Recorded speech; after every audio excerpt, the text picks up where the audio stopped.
नमस्कार, शाम के 4:30 बज चुके हैं। आप देख रहे हैं आज तक, आपके साथ मैं हूं चित्रा त्रिपाठी। राहत वाला लॉकडाउन 4.0, देश भर के मन में यही सवाल इस वक्त है। आज देश में लॉकडाउन 3 का आखिरी दिन है। कल से लॉकडाउन 4.0 की शुरुआत हो जाएगी, जिसे लेकर अभी तमाम गाइडलाइंस आनी बाकी हैं। इन सब के बीच देश में कोरोना पीड़ितों की कुल संख्या आपको दिखा रहे हैं 90,927 तक ये संख्या जा चुकी है, जबकि कुल मौत 2,872। यकीनन ये आंकड़े परेशान करने वाले हैं, डराने वाले हैं। इस पर लगाम कैसे लगाई जाए, इसको रोका कैसे जाए, देश भर के मन में यही सवाल है। कोरोना को लेकर अब तक का सबसे बड़ा अपडेट यही है कि कोरोना पीड़ितों का आंकड़ा 90,000 को क्रॉस कर गया है। देश भर में बीते 24 घंटे में कोरोना के 4,987 नए केस सामने आए हैं। आज लॉकडाउन 3.0 का आखिरी दिन है। कल से नए तरह की रियायतों के साथ लॉकडाउन 4 की शुरुआत होगी। वहीं महाराष्ट्र, तमिलनाडु ने 31 मई तक के लिए लॉकडाउन बढ़ा दिया है। दिल्ली में आज से प्रवासी मजदूरों का रजिस्ट्रेशन भी शुरू किया गया है। पंजाब की ओर से, महाराष्ट्र और तमिलनाडु की ओर से 31 मई तक लॉकडाउन जारी रखने का फैसला किया गया है। और ये बड़ा आंकड़ा जो इस वक्त टीवी स्क्रीन पर हम दिखा रहे हैं आपको, इसको लेकर पसोपेश में कि आखिर इस आंकड़े को कम कैसे किया जाए। लेकिन इन सब के बीच हर कोई इंतजार कर रहा है चौथे लॉकडाउन में क्या छूट मिलेगी। ये सवाल बेहद अहम है। सरकार के सामने जो चुनौतियां हैं, उसे लेकर कई तरह के कयास लगाए जा रहे हैं कि जिस तरह से देश की अर्थव्यवस्था पटरी से उतरी है, उसे दुरुस्त करने के लिए कुछ फैसले होंगे। साथ ही कोरोना के हालात से निपटने के लिए नए उपायों पर भी विचार होगा।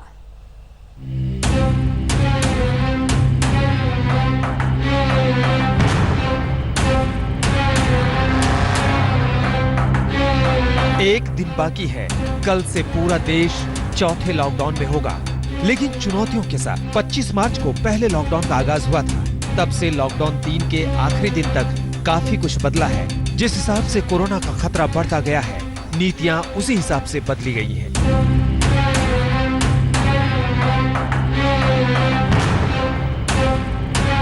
जैसे जैसे संकट गहराया है, उसी के मुताबिक सरकार पहल करती आई है। लॉकडाउन 4 की दहलीज पर कई चुनौतियां पहले से खड़ी हैं। सवाल है कि कोरोना ग्राफ में बेतहाशा बढ़ोतरी से निपटने में लॉकडाउन 4 कामयाब हो पाएगा।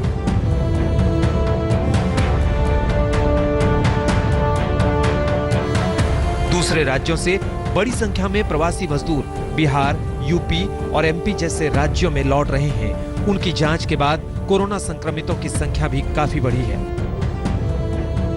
लगातार बढ़ते खतरे के बीच सरकार ने कई उपाय किए, लेकिन स्थिति जस की तस है। प्रवासी मजदूर चले आ रहे हैं अपने गांव शहर की ओर। इस वक्त मैं दिल्ली यूपी बॉर्डर पर मौजूद हूँ। ये इलाका गाजीपुर पड़ता है और यहाँ पर अगर आप देखें तो माइग्रेंट लेबर वो बड़ी संख्या में यहाँ पर जमा हो गए हैं। ये यूपी की तरफ जाना चाहते हैं। दिल्ली पुलिसकर्मी है, दिल्ली पुलिसकर्मियों ने इनको डिटेन कर लिया, रोक लिया है। हालांकि इनके खाने पीने की तमाम जो व्यवस्था है वो की जा रही है। लेकिन जो इलाके के डीसीपी है, उनका कहना है कि कुछ पॉलिटिकल पार्टी के कार्यकर्ता वो इनको ट्रकों में भरकर लेकर आ रहे हैं। दिल्ली यूपी बॉर्डर पर पुलिस मुस्तैदी से मजदूरों को समझा रही है, लेकिन आर्थिक तंगी और कोरोना संकट ने उन्हें मजबूर कर दिया है। वो जल्द से जल्द घर लौटना चाहते हैं। ऐसे ही प्रवासी मजदूरों के हित में सरकार ने राहत की किश्त की घोषणा कर दी है। सरकार ने मनरेगा के लिए 40,000 करोड़ का अतिरिक्त प्रावधान किया है। A lot of workers are going back to their villages, and we've made provision so that they can also join in if they want to enroll in Manrega. So, government will now allocate an additional 40,000 crores. This way, we'll ensure that during the monsoon season, and since many of them have gone back to their villages, and if they enroll, they will get the jobs. सरकार प्रवासी मजदूरों के लिए राहत train चला रही है। उसका 85% हिस्सा केंद्र सरकार और 15% खर्च राज्य सरकारें वहन कर रही हैं। वित्त मंत्री ने दावा किया कि 8 करोड़ मजदूरों के लिए राशन की भी व्यवस्था है, लेकिन अर्थव्यवस्था को पटरी पर लाने के लिए हर सेक्टर की उम्मीदें सरकार से हैं। छात्रों के लिए सरकार ने ई विद्या प्रोग्राम की शुरुआत की है। इसके जरिए छात्र ऑनलाइन पढ़ाई कर सकेंगे। नाम होगा one nation one digital platform. हर क्लास के बच्चों के लिए अलग अलग टीवी चैनल की भी तैयारी है। जहां पर इंटरनेट की सुविधा नहीं है और इसके लिए 3 चैनल्स को चिन्हित कर लिया गया है शिक्षा प्रदान कराने के लिए, और 12 और नए चैनल्स को इसमें जोड़ दिया जाएगा। यही नहीं, लाइव इंटरैक्टिव सेशंस इसका टेलीकास्ट भी हो सके, इसका प्रावधान भी एक्सपर्ट्स के माध्यम से किया गया ताकि स्काइप के माध्यम से आप इसका कर सकें। तो स्वास्थ्य सेवा, कृषि, इंफ्रास्ट्रक्चर और तमाम इकाइयों को पटरी पर लाने की भी चुनौती है। ऐसे में लॉकडाउन 4 में दी गई राहत की खेप काफी मददगार साबित हो सकती है। आज तक ब्यूरो। तो लॉकडाउन 4 में किस तरह की राहत मिलेगी, ये अपने आप में बड़ा सवाल है, क्योंकि आज लॉकडाउन 3 का आखिरी दिन है और बीते तीनों लॉकडाउन में सरकार ने कुछ ढील दिए तो कुछ सख्ती भी की गई ताकि कोरोना के खतरे को टाला जा सके। आपको दिखाते हैं सरकार ने पहले चरण से लेकर अब तक कौन कौन से बड़े कदम उठाए हैं, उसके बारे में आपको विस्तार से हम जानकारी देंगे। लेकिन उसके पहले ये जान लीजिए 31 मई तक के लिए पंजाब सरकार ने लॉकडाउन को बढ़ाने का फैसला कर लिया है, क्योंकि वहां पर आंकड़े थमने का, कम होने का नाम नहीं ले रहे हैं। जबकि महाराष्ट्र में देश के सबसे ज्यादा मामले सामने आए हैं। तमिलनाडु में भी 31 मई तक, महाराष्ट्र में भी 31 मई तक लॉकडाउन 4 कर दिया गया है, यानी कि लॉकडाउन 3 की टाइमिंग को और एक्सटेंड कर दिया गया है। 31 मई तक इन तीनों ही बड़े राज्यों में लॉकडाउन लागू रहेगा।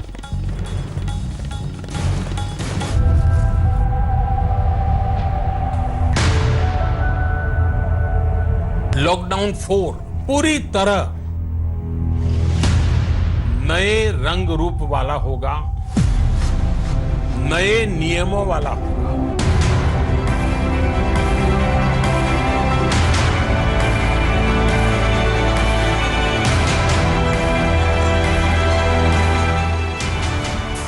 लॉकडाउन के आज 49 दिन पूरे हो रहे हैं। मार्च में दुनिया के कई देशों में जब संकट गहरा चुका था, तब भारत ने पहले लॉकडाउन की तैयारी कर ली थी। प्रधानमंत्री के ऐलान के बाद 22 मार्च को देश भर में जनता कर्फ्यू लगाया गया। पूरा दिन देश घरों से बाहर नहीं निकला था, सड़कों पर सन्नाटा पसरा था, दुकानें बंद थी। यहीं से रखी गई पहले लॉकडाउन की नींव। 25 मार्च से पूरे देश में लॉकडाउन लागू कर दिया गया। उस वक्त कोरोना पीड़ितों की संख्या 600 से ज्यादा थी। माना जा रहा था कि लॉकडाउन का फैसला हुआ तो बदतर होने से पहले ही हालात काबू में होंगे। इसी वजह से 25 मार्च से 14 अप्रैल तक 21 दिनों का पहला लॉकडाउन, 15 अप्रैल से 3 मई तक 14 दिनों का लॉकडाउन 2, 4 मई से 17 मई तक लॉकडाउन 3 का ऐलान सरकार ने किया। अब कल से चौथा लॉकडाउन भी कुछ ढील के साथ लागू हो रहा है।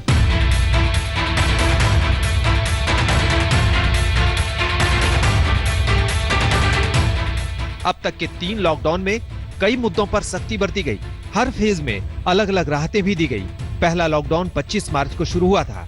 पूरी सख्ती के साथ सरकार ने कोरोना की लड़ाई का बिगुल बजा दिया। दिशा निर्देशों के मुताबिक करीब करीब कमर्शियल और निजी प्रतिष्ठानों पर पाबंदी लगा दी गई। जरूरी सामान जैसे दूध, दवा, राशन दुकानों को ढील दी गई। बैंक खुले रहे, petrol pump, LPG retail outlet खुले रहे। औद्योगिक प्रतिष्ठानों पर भी ताला लटक गया। सिर्फ जरूरी सामानों के प्रोडक्शन यूनिट को छूट दी गई। तमाम ट्रांसपोर्ट सेवाएं जैसे सड़क, रेल, हवाई सेवा पूरी तरह से बंद कर दी गई।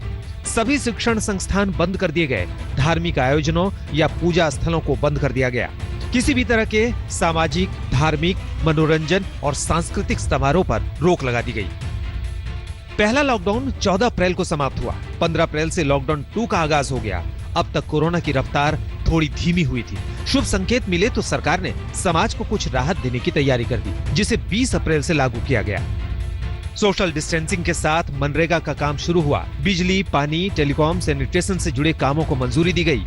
Plumber, electrician, security guard, mechanic और कारपेंटर के लिए भी राहत का ऐलान हुआ। कुछ निजी गाड़ियों की आवाजाही की अनुमति दी गई। कुछ सरकारी कर्मचारियों को दफ्तर आने जाने की इजाजत भी मिली। लॉकडाउन 2 में बाकी पाबंदियां वैसे ही जारी थी जो पहले से चली आ रही थी, लेकिन जब लॉकडाउन के 35 दिन पूरे हुए तो सरकार ने देश की आर्थिक रफ्तार तेज करने के लिए कुछ और ढील देने का ऐलान किया। तीसरा चरण 4 मई से शुरू हो गया। इस दौरान देश में जोन के हिसाब से भी ढील दी गई। पाबंदी और ढील देने का जो ऐलान हुआ, उसके मुताबिक 65 साल से ज्यादा उम्र के बुजुर्ग और 10 साल से कम उम्र के बच्चों के घरों से बाहर निकलने पर पाबंदी लगा दी गई। शादी समारोह के लिए ज्यादा से ज्यादा 50 लोगों की संख्या तय कर दी गई।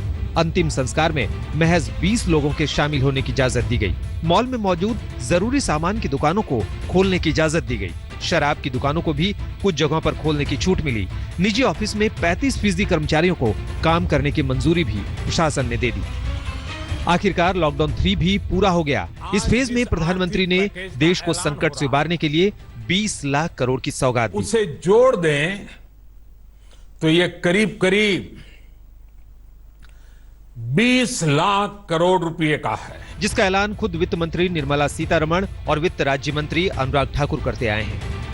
If there is a ration card holder, today he is in Bihar or Karnataka, tomorrow he moves to Rajasthan, he can take his food ration from any ration shop in that state. So national portability, which is now being defined as one nation, one ration card, one nation, one ration card will be implemented. अब तक के lockdown में corona graph में काफी राहत मिली है। मृत्यु दर में कमी आई है तो संक्रमण के दोगुनी होने की रफ्तार भी राहत देने वाली है। आज तक ब्यूरो।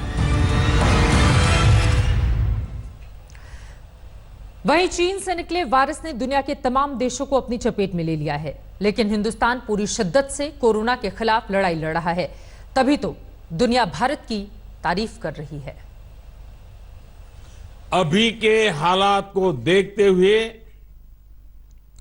देश में ये लॉकडाउन 21 दिन का होगा।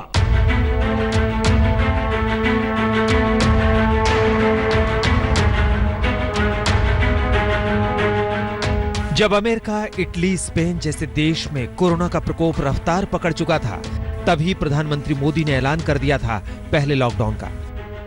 अभी के हालात को देखते हुए देश में ये लॉकडाउन 21 दिन का होगा। अब तक लॉकडाउन की पहली, दूसरी और तीसरी किश्त पूरी हो चुकी है। अब जरूरत है एक और लॉकडाउन की। लेकिन आर्थिक चुनौतियों ने सरकार को मजबूर किया है कि कुछ मामलों में ढील दी जाए ताकि खस्ता हाल अर्थव्यवस्था को पटरी पर लाया जा सके। कोरोना के खिलाफ लड़ाई कमजोर न पड़े, इसकी भी चुनौती है, क्योंकि इसका एक केस भी संकट का पहाड़ बन सकता है। आपको दिखाते हैं कि आखिर इस शंका की वजह क्या है। 25 मार्च से जब पहला लॉकडाउन शुरू हुआ, उस दिन 635 पॉजिटिव केस थे। लेकिन पहले लॉकडाउन के खत्म होने तक यानी 14 अप्रैल को कुल मामले 10,363 हो गए। दूसरा लॉकडाउन शुरू हुआ 15 अप्रैल को। उस दिन कोरोना पीड़ितों की कुल संख्या 11,439 थी और लॉकडाउन 2 के आखिरी दिन यानी 3 मई को यह संख्या 40,263 हो गई। तीसरे लॉकडाउन के पहले दिन यानी 4 मई को 42,533 कोरोना पॉजिटिव। नमस्कार, मैं हूं अंजना ओम कश्यप। हमें उम्मीद है ये वीडियो आपको पसंद आया होगा। लेटेस्ट खबरों के लिए यूं ही देखते रहिए आज तक, और इस वीडियो के पसंद आने पर लाइक, शेयर एंड सब्सक्राइब करना ना भूलें।